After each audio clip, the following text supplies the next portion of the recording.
La vicepresidenta de Nicolás Maduro, Delcy Rodríguez, ha asegurado que la ayuda humanitaria de Estados Unidos, la que destinó para paliar la crisis en Venezuela y que ya se acopia en Cúcuta, en Colombia, es cancerígena, que va a envenenar a quienes la consuman. Esta funcionaria habló de estudios científicos sin ofrecer ningún tipo de pruebas en una alocución transmitida por la televisión estatal BTV. En ese sentido, señaló que Estados Unidos busca con estas donaciones, a través de químicos, envenenar a los venezolanos.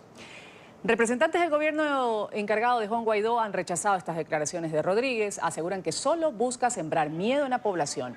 Han reiterado además el llamado a la Fuerza Armada para que permita el ingreso de este cargamento.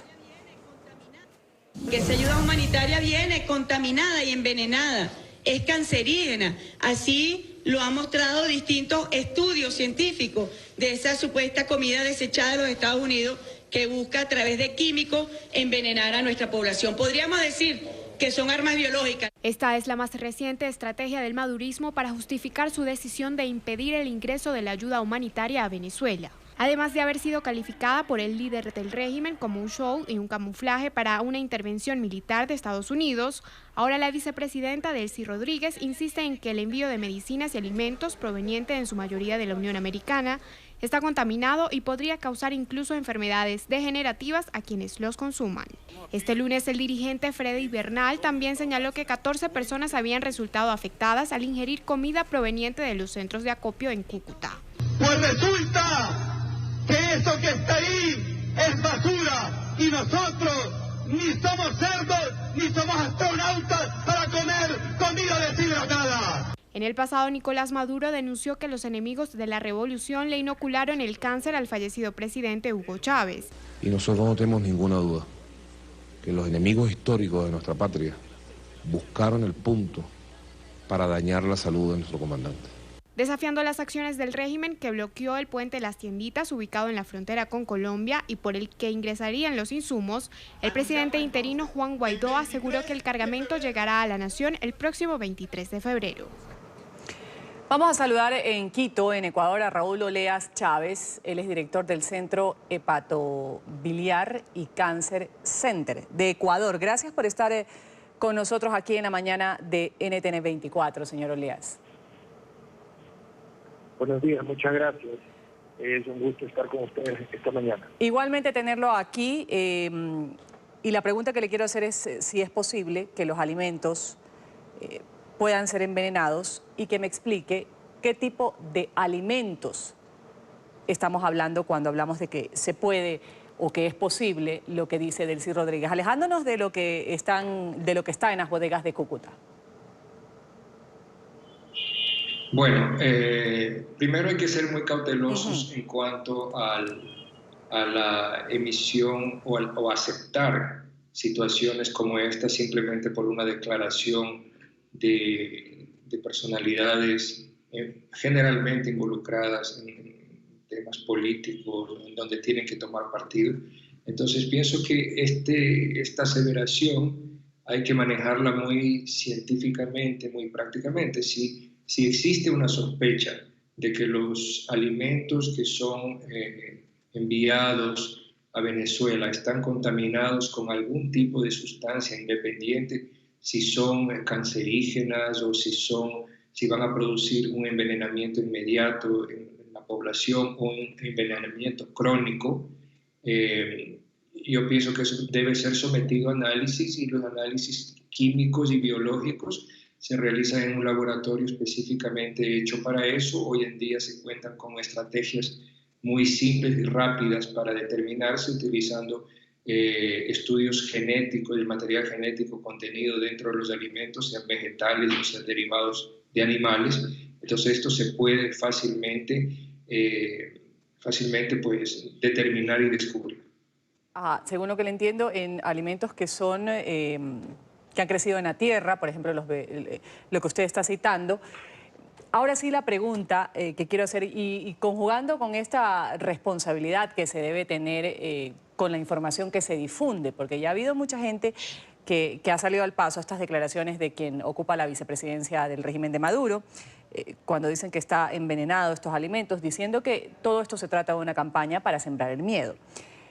¿Qué tan posible de lo que usted ha visto, esto que está almacenado en este centro de acopio en Cúcuta, alimentos como unas latas de atún, como harina pan, que es lo que consumen los venezolanos, qué tan posible es que hayan pasado por un proceso que puede resultar cancerígeno o que puede envenenar a quien es llevado o a quien lo recibe? Ok, a ver, yo considero que, como les decía, hay que ser muy pragmáticos. Si existe una sospecha, el gobierno venezolano o las entidades allá deberían hacer un estudio de muestras aleatorias. Significa tomar algunos elementos de estos de forma ciega, al azar, y someterlos a estudios químicos y biológicos para comprobar si realmente existe esta posibilidad. Ahora, el mecanismo de diseminación y cómo un individuo, como un ciudadano podría eventualmente verse infectado con una sustancia peligrosa, básicamente ahí pasamos a hablar de todo lo que son los componentes biológicos, donde están las bacterias muy agresivas, donde hay virus muy agresivos que pueden ocasionar la muerte de forma muy rápida, como por ejemplo el ébola, el anthrax, la viruela, la encefalitis japonesa, etc. Este tipo de virus son de muy fácil diseminación y generalmente a estos se los adquiere por vía respiratoria, no necesariamente por vía digestiva.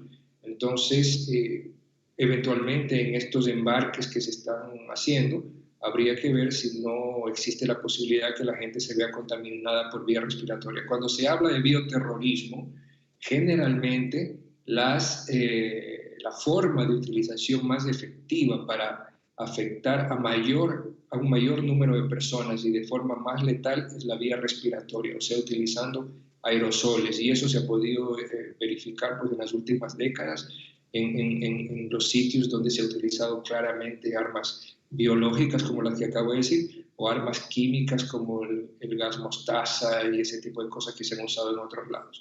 Y desde el punto de vista, las armas químicas, digamos, ya no biológicas, sino químicas, existen una serie de sustancias, toxinas básicamente, que pueden ser derivadas de bacterias, por ejemplo, o sustancias derivadas de elementos de minerales, como por ejemplo inclusive el propio petróleo.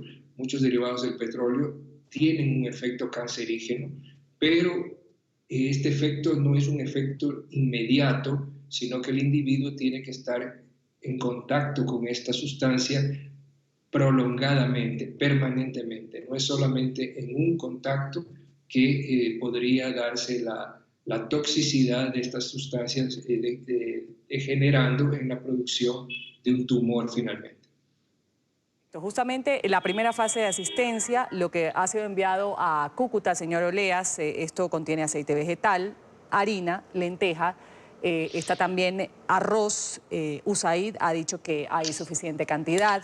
Estos elementos para cubrir las necesidades básicas de más de 5.000 venezolanos. Si ponemos las imágenes, por favor, de los centros de acopio, de 5.000 venezolanos por 10 días aproximadamente. Ahí vemos jabón, cepillos de dientes, cremas dentales, suplementos con alto contenido de energía, nutricionales también. 6.700 niños venezolanos con desnutrición moderada por cerca de 2 meses podrían tener un alimento en sus hogares. ¿Se puede someter un aceite vegetal, una lata de atún a una prueba? ¿Es recomendable esto, señor Oleas? Claro que sí, claro que sí. Si es que existe una sospecha en ese sentido, debe, inclusive en el momento que ingresa al país, eso se hace de forma sistemática en las aduanas bien llevadas, bien administradas. Generalmente se hacen estudios aleatorios al azar. Señor Oleas, pues que ya Tengo un cruce de llamada aquí, por favor. Surge un poco la inquietud también de muchos venezolanos. ¿Me escucha bien, señor Oleas?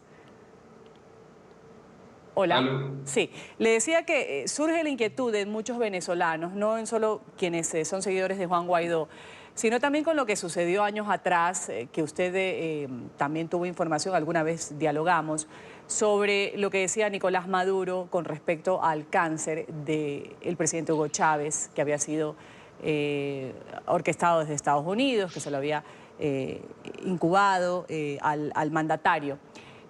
Ese tipo de declaraciones también hace sospechosas las que ha hecho ahora Delcy Rodríguez, quien pues conjuga ideológicamente con Nicolás Maduro.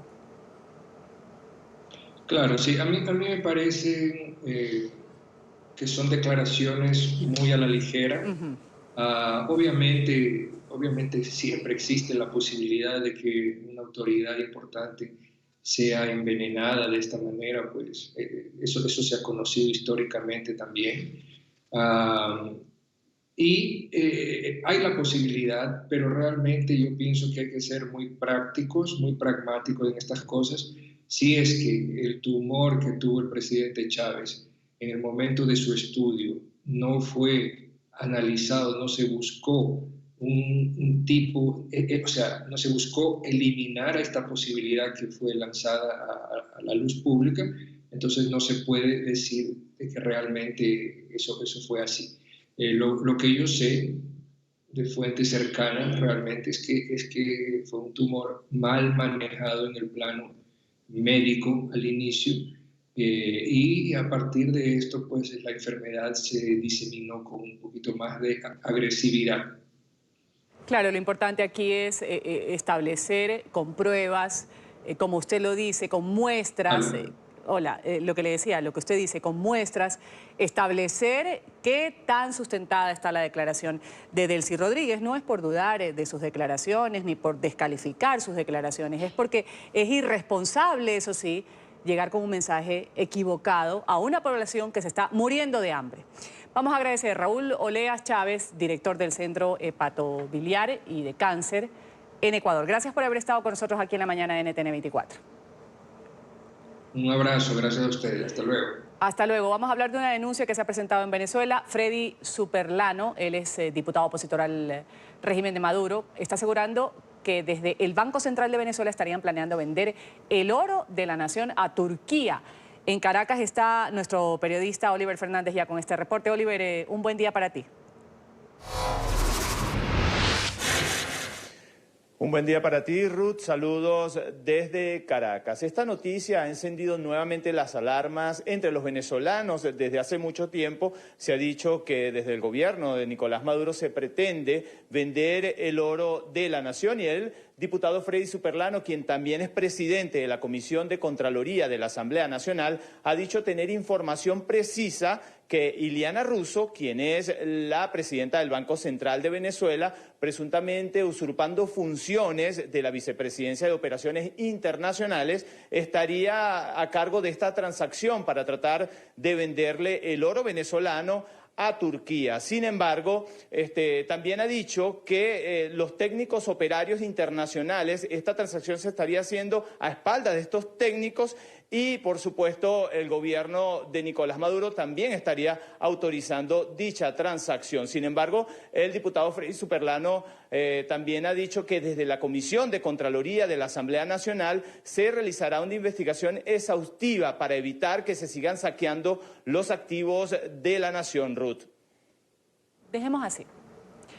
Oliver, gracias por ese reporte desde Caracas. Vamos a hablar ahora del canciller del madurismo, Jorge Arreaza, que entrega el día de hoy nuevas declaraciones desde la ciudad de Nueva York.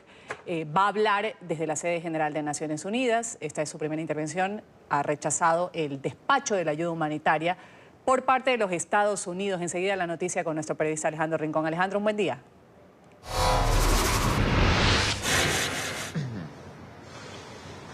Hola, feliz jueves para todos. El martes entregó las primeras declaraciones el canciller Arreaza en la Organización de Naciones Unidas. En su momento, esas palabras estaban enmarcadas por la controversia a nivel global tras la difusión de una imagen por parte de los Estados Unidos en donde se hacía evidente el bloqueo ordenado por Nicolás Maduro al puente del sector de Tienditas en la frontera colombo-venezolana, en donde se preveía que se tomara la oportunidad para hacer ingresar la ayuda humanitaria destinada por la Unión Americana hacia el pueblo venezolano.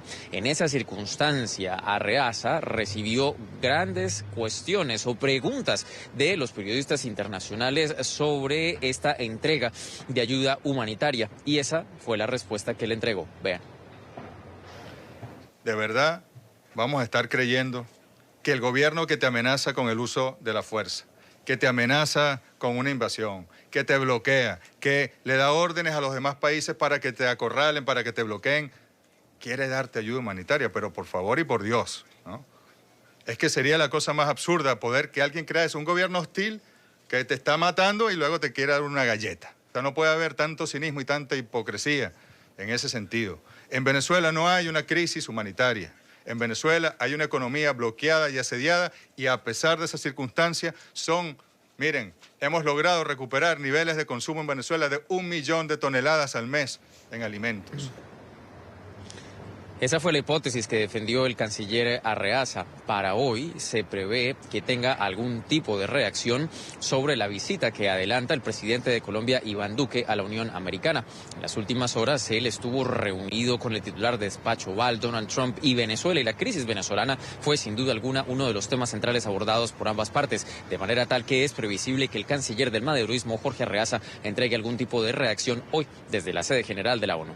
Es la información que tenemos para ustedes. Continúen con más en el Centro Internacional de Noticias.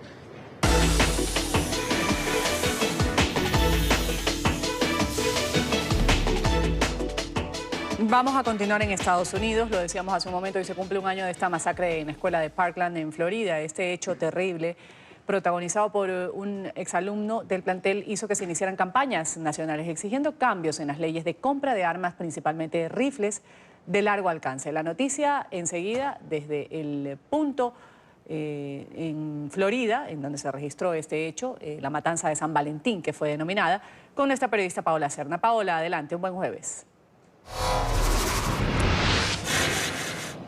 Hola, ¿qué tal? Muy buenos días. Pues es un jueves de luto para esta ciudad, para Parkland y en general para el estado de la Florida y la Unión Americana.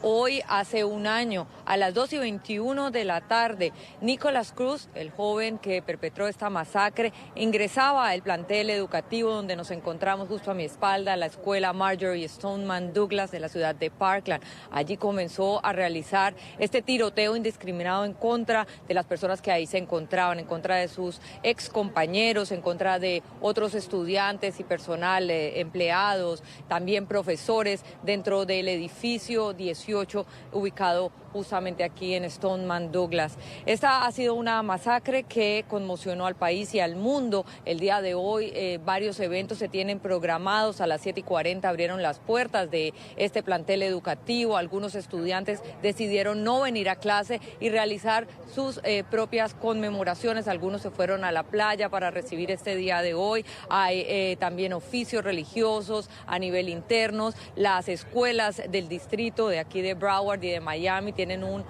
minuto de recordación, un minuto de silencio a las 10:17 de la mañana. Y aquí dentro del plantel, los estudiantes que han venido pues realizarán un desayuno, darán comida a los que llegaron, a los primeros en responder esta emergencia, a las agencias de la ley que les ayudaron, que vinieron hasta aquí para apoyarlos y para brindarles toda la ayuda posible cuando se realizó este tiroteo. Ellos en este momento están sirviéndoles los desayunos, los propios estudiantes, a estas personas, también empacando comidas para gente sin recursos.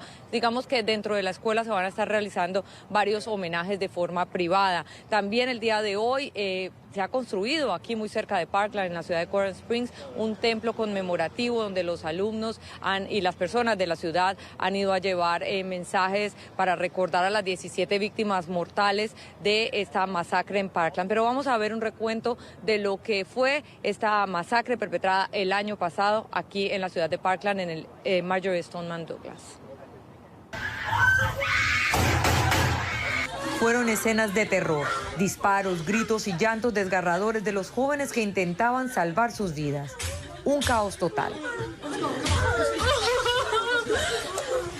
Faltaban solo minutos para salir de clases cuando Nicholas Cruz atravesaba los patios escolares armados con un rifle AR-15 y suficiente munición para ocasionar una de las más sangrientas masacres en una escuela de Estados Unidos. Un día antes de la masacre, Cruz anunciaba con detalles lo que ocurriría. Hola, mi nombre es Nick y seré el próximo tirador escolar del 2018. Mi objetivo serán por lo menos 20 personas con una AR-15 y munición. Puedo cumplirlo. Será en Stoneman Douglas, en Florida. Será un gran evento. En total, 14 alumnos y 3 profesores fallecieron en el ataque. Varios más resultaron heridos. Nicolás Cruz había sido expulsado del plantel por actos de indisciplina y fue desde pequeño un joven de conductas violentas. Tras los hechos se inició un fuerte debate, no solo en el estado, sino en todo el país sobre el porte de armas, la enfermedad mental y la seguridad en las escuelas. Manuel Oliver, quien perdió a su hijo Joaquín en la masacre, se ha dedicado a crear conciencia sobre la necesidad de un cambio real para evitar que actos como estos sigan sucediendo. Yo creo que el problema está dentro de la nación. Yo he conocido gente que perdió a sus familiares en un nightclub, en un concierto en Las Vegas, en un teatro de cine, en distintos escenarios que no solamente son las escuelas. Change the Ref respeta como organización la lucha que se está llevando promoviendo mayor seguridad en las escuelas, pero el fondo del asunto, desde nuestro punto de vista, repito, respetando la opinión de los demás, no está allí. El fondo del asunto está en grupos muy poderosos que hacen muchísimo dinero vendiendo y promoviendo el uso de armas. Eso es lo que hay que atacar, es un problema cultural. La esperanza del padre de Joaquín es que la memoria de su hijo siga siendo un referente de una enorme lucha social. Es mucha la fuerza que tiene Joaquín como activista. A veces ese silencio detrás de esa escultura es tan o más imponente que cualquier discurso de cualquier otro muchacho. Entonces, créanlo o no, nosotros somos, tanto Patricia como yo, somos orgullosos padres de un muchacho que pasó de ser una víctima a ser un activista. Hoy no hay clases en Marjory Stoneman Douglas y a las 12 del día los alumnos que han ingresado al plantel pues estarán saliendo de este colegio. La información que por ahora se genera desde Parkland, soy Paola Serna. Continúen con más desde nuestros estudios centrales. Buenos días. Un buen día, Paola. Gracias por ese reporte desde Florida. Vamos a ver cómo se desarrolla este día, como lo has dicho, de luto, de dolor. En minutos comienza, en cambio, el segundo día de la visita oficial del presidente de Colombia, Iván Duque, a la capital estadounidense, con una agenda nutrida de reuniones. Venezuela, sin duda alguna, acapara la agenda del Ejecutivo colombiano. En las últimas horas, Duque ha advertido que no va a permitir la entrada de ayuda humanitaria a Venezuela, que el no permitirlo sería cometer un crimen de lesa humanidad.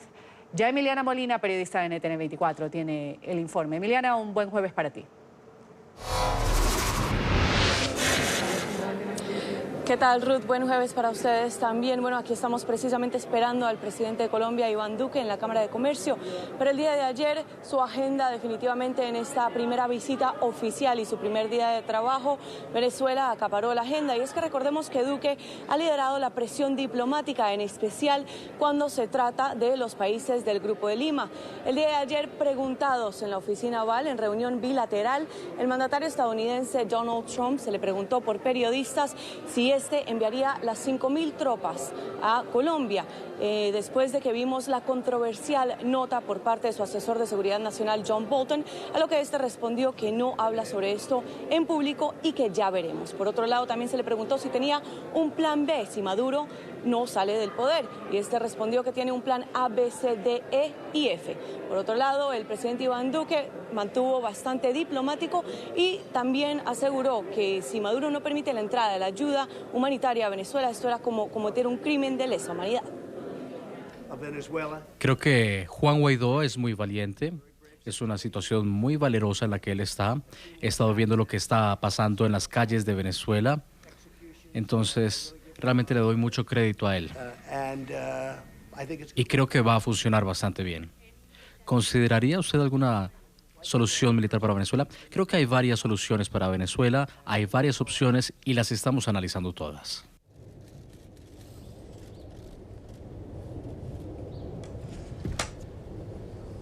Bueno, este es como lo ha dicho Emiliana Molina, el segundo día de esta visita. Ayer el presidente Duque, junto al presidente Donald Trump, pues hablaron de algunos aspectos de la situación en Venezuela. También en horas de la mañana estuvo con el representante encargado de negocios del gobierno interino Juan Guaidó, con Carlos Vecchio.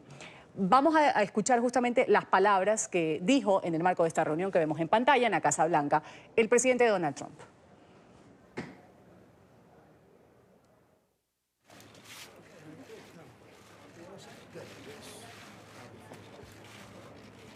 Sería una equivocación muy grande de parte de Rusia, de China o de parte de Cuba o de Maduro no entender el compromiso que tiene el presidente Trump y esta administración con la seguridad nacional de los Estados Unidos y con hacer todo lo posible para garantizar que este proceso democrático que está ahora surgiendo en Venezuela continúe. Y yo creo que si alguien duda de el compromiso que tiene el presidente Trump, lo haría. Yo creo que se despertaría con una sorpresa para ellos extremadamente desagradable. Bueno, ahí escuchábamos declaraciones del presidente Trump antes de la de este congresista republicano, también haciendo referencia sobre la situación que vive Venezuela, el paso de esta ayuda humanitaria. Vamos aquí a hacer una primera pausa. Y continúa el juicio al grupo de dirigentes separatistas involucrados en el intento fallido de secesión de Cataluña en el 2017. Esta mañana el ex vicepresidente de la Generalitat de Cataluña, Oriol Junqueras, ha testificado ante la justicia. En su defensa aseguró que está siendo acusado por sus ideas y no por sus acciones. El alto tribunal decide si la conducta de estos líderes independentistas encaja en los delitos de rebelión, de sedición, también malversación de fondos públicos. Y yo no voy a renunciar a mis convicciones democráticas y entiendo que las acusaciones no van a dejar de perseguirme por ello. Creo que me encuentro en una situación de indefensión en el sentido de que estoy convencido de que se me acusa por mis ideas y no por mis hechos. Y por lo tanto, entendiendo que estoy en un juicio político, eso es lo que yo entiendo, y entendiendo también que soy un representante electo y que me debo a mis votantes, no contestaré a las preguntas de las acusaciones. Más de 19 viviendas han sido destruidas por 3 grandes incendios forestales en el noreste de Nueva Gales del Sur, en Australia. Equipos de bomberos continúan luchando contra las llamas para evitar que se sigan propagándose. El fuego ha destruido más de 40.200 hectáreas.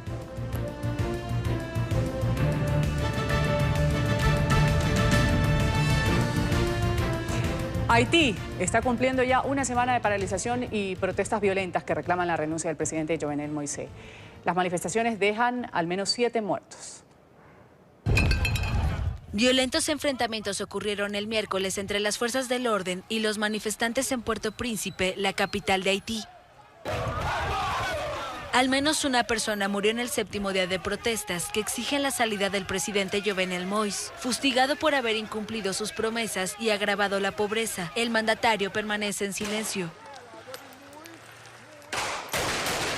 Al menos 7 personas han muerto desde el comienzo de la ola de protestas el jueves pasado. Un periodista fue herido de bala en un antebrazo durante un tiroteo entre policías y un grupo de manifestantes en el centro de la capital. Las confrontaciones entre las fuerzas de seguridad y jóvenes provenientes mayoritariamente de barrios populares fueron intensas y prolongadas. Algunos comercios fueron saqueados en los alrededores de la mayor plaza del país, donde culminaron las manifestaciones. La policía disparaba gases lacrimógenos y los manifestantes lanzaban piedras. Haití atraviesa desde el 7 de febrero una profunda crisis política. Las actividades están paralizadas por manifestaciones en las principales ciudades. La vicepresidenta de Panamá, Isabel Sainz Malo de Alvarado, ha rechazado la inclusión de su país en la lista de alto riesgo por supuestas diferencias o deficiencias en la lucha contra el lavado de dinero y la financiación del terrorismo. Ha adelantado que va a llamar a consultas al embajador de Panamá ante la Unión Europea para aclarar y anunciar pasos adicionales. Panamá rechazó el miércoles la propuesta de la Comisión Europea de incluir al país centroamericano en una lista de países de alto riesgo por supuestas deficiencias en la lucha contra el lavado de dinero y la financiación del terrorismo. La República de Panamá rechaza categóricamente la inclusión de nuestro país en una lista discriminatoria realizada a través de un procedimiento opaco, y quiero subrayar opaco, en donde no existió oportunidad de diálogo con nuestro gobierno. El gobierno panameño expresó su disposición a un diálogo franco y continuo con la Comisión Europea, a través del cual valore sus gestiones por adecuar su legislación y plataforma financiera para evitar el lavado de dinero y financiamiento de actos ilícitos. Adelantó que llamará a consulta al embajador de Panamá ante la Unión Europea y establece un plazo de 30 días para anunciar pasos adicionales. En enero, el gobierno del presidente panameño Juan Carlos Varela aprobó una ley para penalizar la evasión fiscal, como una de las últimas medidas para evitar caer en las listas negras de los organismos internacionales. Paso inmediatamente a nuestros auspiciantes comerciales y volvemos con más. Vamos a hablar del Día de San Valentín, que se celebra hoy, 14 de febrero. Esto sucede en la mayoría de países del mundo. Ha habido tensión en la frontera. Los migrantes centroamericanos llamados caminantes permanecen en los albergues de Coahuila, en México. Bueno, se han enfrentado a la policía en una de las salidas de este refugio.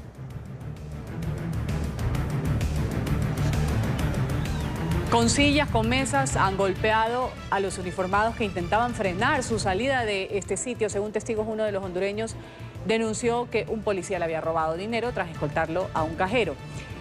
La molestia por el hecho, a esto se le suma que los miembros de la caravana migrante denuncian que los alimentos y otros artículos empiezan ya a escasear en estos centros y que los mantienen retenidos en los refugios. La seguridad en los albergues ha aumentado precisamente para evitar que los caminantes que esperan iniciar el trámite de asilo con Estados Unidos no crucen el río Bravo e intenten llegar a Eagle Pass en el estado de Texas. Los habitantes de Parkland, en Florida, rinden el día de hoy tributo a las 17 personas que murieron en el tiroteo de San Valentín registrado en la escuela secundaria Stoneman Douglas. Estudiantes, profesores participan en una vigilia por los fallecidos un 14 de febrero del 2018. Coincide con este aniversario de la masacre que el gobernador de Florida haya presentado un plan de seguridad precisamente para los centros educativos diseñado a partir de las fallas detectadas en la escuela de Parkland. El autor del tiroteo, Nicholas Cruz, espera juicio en prisión. Este jueves, en la sede de la OEA en Washington, se lleva a cabo la Conferencia Mundial de la Crisis Humanitaria en Venezuela. A esta cita van a asistir expertos, organizaciones humanitarias, empresarios también de más de 60 países que buscan atender las necesidades de los venezolanos. La reunión va a contar con la intervención del presidente interino de Venezuela, Juan Guaidó, mediante una videollamada. Maduro ya ha reaccionado a esta reunión que sostuvo el presidente de Colombia, Iván Duque, con su homólogo de Estados Unidos, Donald Trump, en la Casa Blanca, en la que se habló de la crisis humanitaria de Venezuela. El líder del régimen ha calificado este encuentro como un festín de odio. Ha pedido a la comunidad internacional no apoyar al mandatario estadounidense en sus intenciones de atacar Venezuela. Hoy otra vez el presidente de Estados Unidos ha amenazado con una invasión militar a Venezuela. Y yo le pido al mundo entero, a la conciencia del pueblo, a los pueblos del mundo, le pido su solidaridad.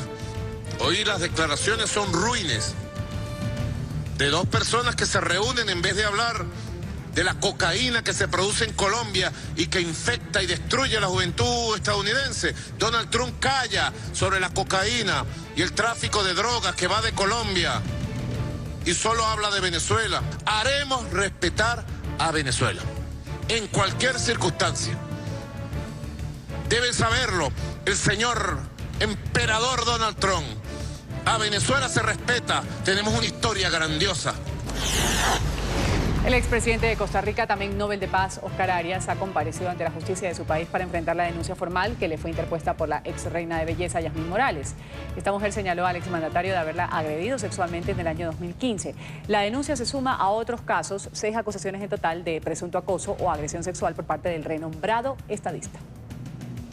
Siempre les he contestado a los periodistas todas las preguntas que me han hecho. Sin embargo, en esta ocasión mi abogado me ha solicitado que no dé declaraciones. Así es que les pido comprensión porque no voy a dar ninguna declaración. Digamos, ya él está sometido al proceso, ya en este momento él está en condición de imputado. Bajo esas circunstancias existe un deber de privacidad de las partes sobre esos temas, entonces no, ni siquiera sobre ese tema podríamos referirnos, pero muchas gracias por la pregunta.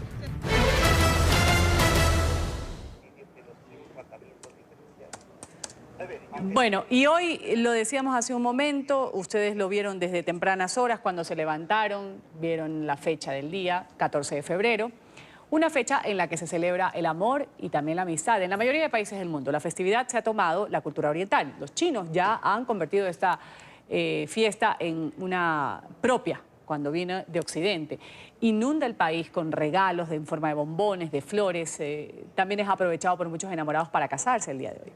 El Día de San Valentín es una celebración tradicional, ha sido asimilada por la Iglesia Católica con la designación de San Valentín como el patrón de los enamorados.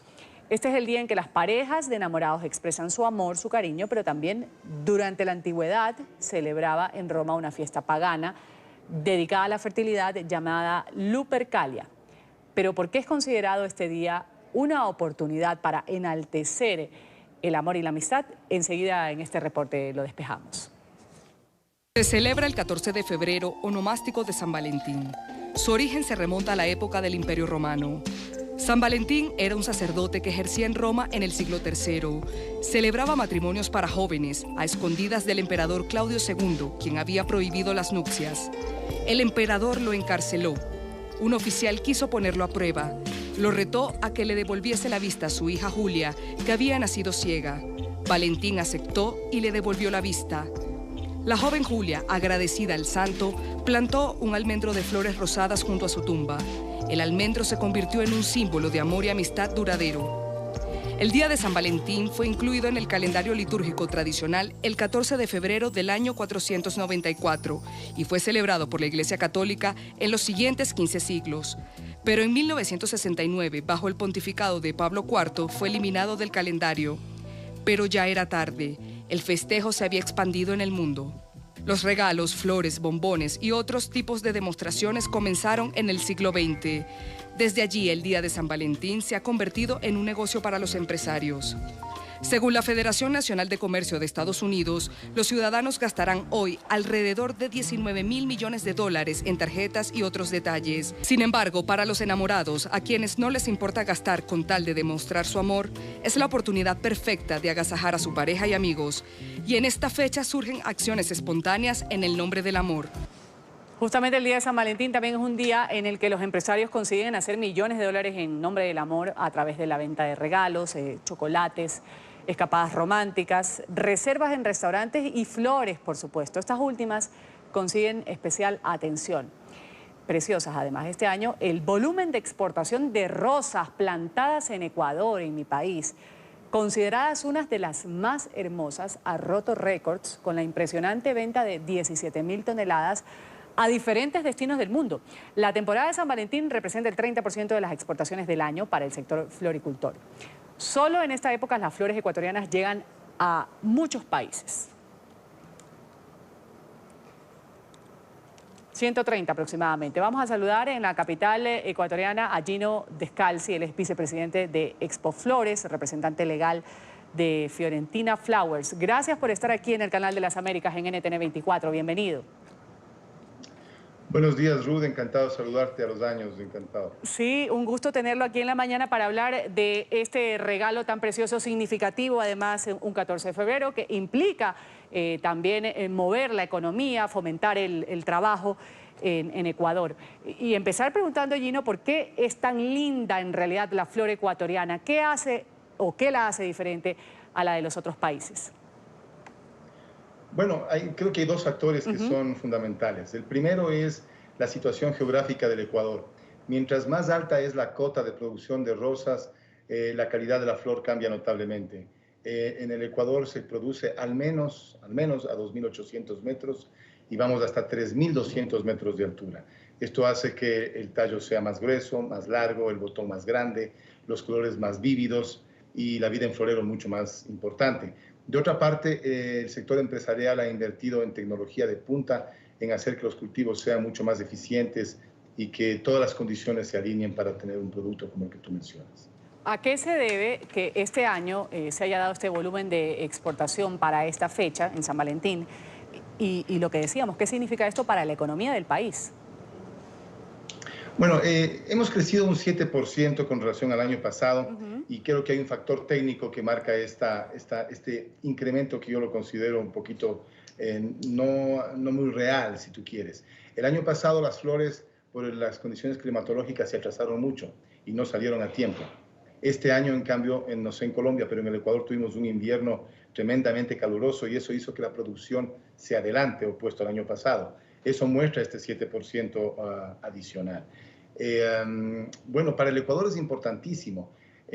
Son más de 800 millones de dólares de ingresos anuales. Si consideras fletes, redondeamos los 1.000 millones. En lo económico. En lo social, bueno, el impacto de la floricultura es fundamental porque ha dado calidad de trabajo y calidad de vida a sectores muy marginados de nuestro país, como eran las zonas rurales de la Sierra Ecuatoriana, que ahora tienen una capacidad de empleo muy interesante con todos los beneficios legales. Y lo más importante quizás, el 50% de esas plazas de empleo son mujeres, lo que ha dignificado a la mujer del campo ecuatoriano y ha cambiado un poco la clásica estructura social de las familias rurales de nuestro país y eso ha favorecido muchísimo a sus familias, a sus hijos, en fin, es toda una rueda que empieza a moverse porque alrededor de la floricultura hay otros 50.000 puestos indirectos de empleo que se movilizan. Entonces hablamos de cerca de 100.000 plazas de empleo que se benefician directa o indirectamente de esta actividad. Qué lindo, en realidad que sean las mujeres las que están haciendo esta mano de obra maravillosa, además que representa muy bien al país, a Ecuador, en diferentes partes del mundo. Gino, antes de culminar, ¿qué país recóndito de pronto donde llega la flor ecuatoriana es ensalzado y a ustedes quienes manejan esto de las exportaciones les dicen, no sé, de algún país de Asia, muy lejano a lo que tenemos aquí en el sur de América, que enaltecen la flor ecuatoriana? ¿Y cuál es el piropo más grande que han recibido ustedes de este producto? Bueno, nosotros siempre decimos que vendemos sentimientos, ¿no es cierto? Correcto. La rosa tiene un mensaje muy profundo, histórico, poético, desde tiempos inmemoriales. En Rusia, por ejemplo, la flor es iconográfica, desde la época de los zares. Entonces, detrás de la rosa existe un sinnúmero de mensajes maravillosos y qué importante es que se añada un mensaje adicional, ¿no es cierto? El Ecuador exporta flores sin trabajo infantil. Detrás de cada rosa ecuatoriana existe una familia dignificada, una mujer dignificada. Existe el respeto al ambiente, nuestras certificaciones así lo dicen. Pagamos un salario justo, un salario digno. Es decir, existe un sinnúmero de mensajes adicionales sobre el producto ecuatoriano, no solo aquellos vinculados al San Valentín. Qué lindo, producto orgullosamente ecuatoriano. Orgullosamente lo puedo decir porque es mi país. Gino Descalzi ha estado con nosotros, vicepresidente de Expo Flores, representante además de Fiorentina Flowers. Gracias, un feliz San Valentín también, Gino. Un gusto y lo mismo para ti. Felicidades a todos los colombianos de ese lindo país a quien queremos tanto.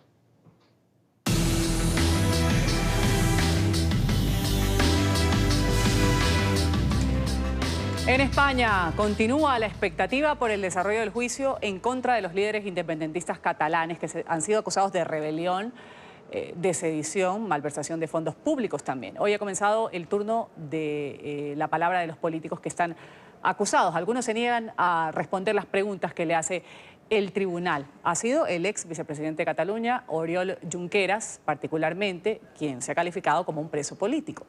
Enseguida Marcelo Moncayo tiene la información desde España. Adelante, Marcelo.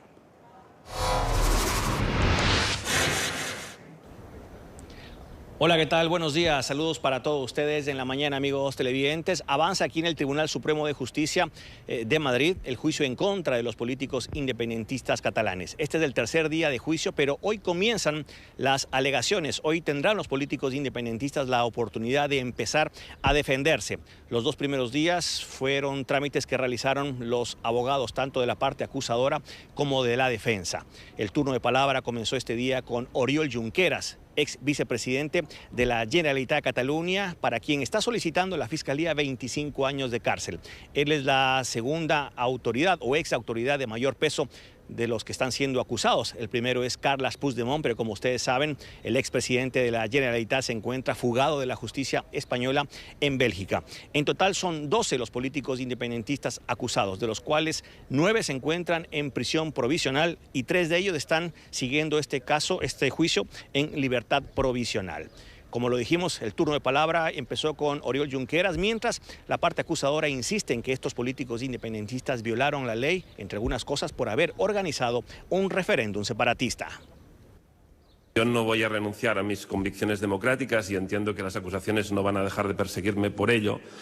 Creo que me encuentro en una situación de indefensión en el sentido de que estoy convencido de que se me acusa por mis ideas y no por mis hechos. Y por lo tanto, entendiendo que estoy en un juicio político, eso es lo que yo entiendo, y entendiendo también que soy un representante electo y que me debo a mis votantes, no contestaré a las preguntas de las acusaciones. No pueden unos pocos decidir sobre lo que es de todos. Desde el punto de vista de la unidad territorial, Segovia no es de los segovianos ni Zaragoza de los zaragozanos, ni Cataluña solo de los catalanes separatistas, sino de todos. Amigos televidentes, el desarrollo de este juicio está generando muchísima expectativa en la opinión pública de este país, a tal punto que se lo está transmitiendo en vivo a través de distintos canales de cable. Todo esto porque se considera que este juicio es uno de los eventos más importantes al cual ha tenido que enfrentarse este Tribunal Supremo de Justicia en más de 150 años. Sin duda alguna, un tiempo sumamente considerable.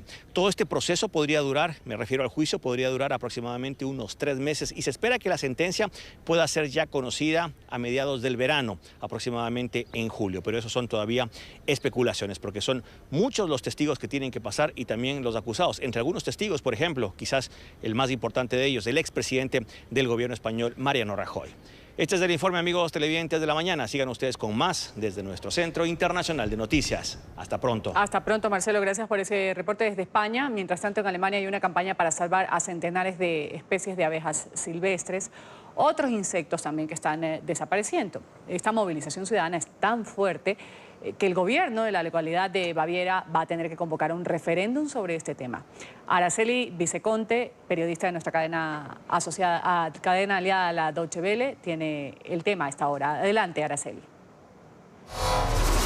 Hola Ruth, un gusto saludarlos desde aquí, desde Berlín, desde una Alemania donde el clima también está cambiando y donde el tema de la protección de la naturaleza y del medio ambiente dejó de ser para las minorías y pasó a ser un tema que convoca también a los votantes más conservadores y de mayor edad, no solo a los jóvenes como suele ser habitual. Es por eso que en la región de Baviera, que es una de las más ricas del sur de Alemania, industrializada y donde también hay alta tecnología pero mucha agricultura, se juntaron más de 1 millón de firmas que van a obligar al gobierno regional a convocar a un referéndum para ver qué se hace con la política industrial y la agricultura. Lo que se quiere es que se usen menos agroquímicos porque están matando a los insectos y también se dejen libres, por ejemplo, los cursos de agua, la zona aledaña a los cursos de agua, que haya, por ejemplo, praderas con más flores porque las abejas polinizan estas flores, las frutas y las verduras que consumimos y hay incluso quienes creen que si seguimos así con esta agricultura intensiva, en 100 años ya no va a haber más insectos y se trata de insectos